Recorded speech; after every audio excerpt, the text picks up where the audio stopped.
Arya Stark and he gave her steroids. He got her real jacked and he just went, "You're marrying Joffrey," and just let her go on a rampage. This is what this movie is. So this is Princess. This is the newest Hulu original film.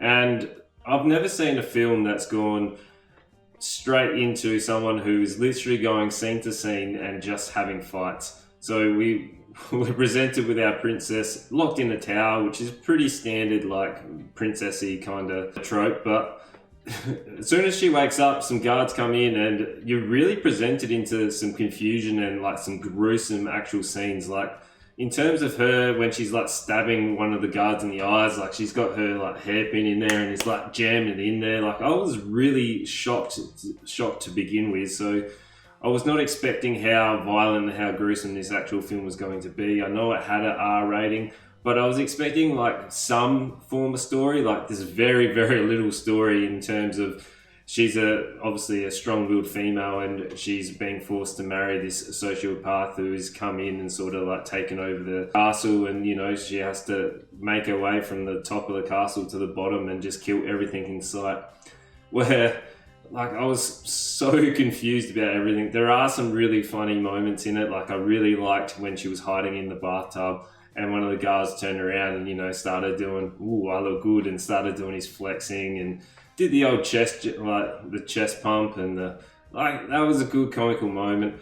This film should have been an action comedy, but they've actually gone really dramatic, where if they changed it into the action comedy and didn't take itself so seriously, it probably would have worked in terms of everything that was going on. Like there was so many moments where they could have made that like a real comical moment, but they tried to be too dramatic.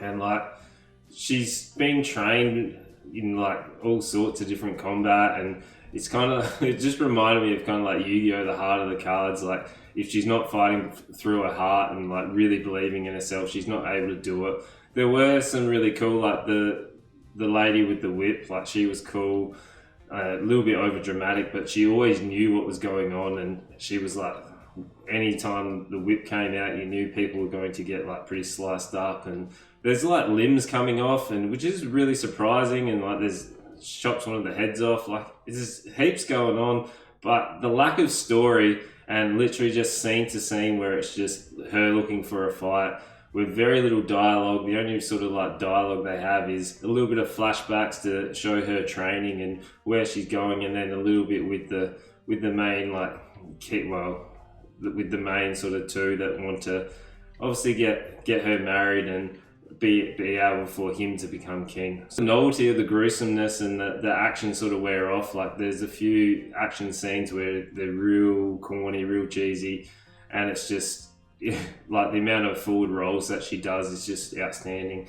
But it misses the mark massively, which is a shame. If they had that action comedy rather than the dramatic side, it would have been much better. But they've missed it, and I can't recommend this movie. It gets 2 stars out of 5, so I can't say go and see this. But if you're looking for no story and just scene after scene of action, this is probably for you. So yeah, you know what to do. Make sure you like, comment, subscribe, and tell your friends.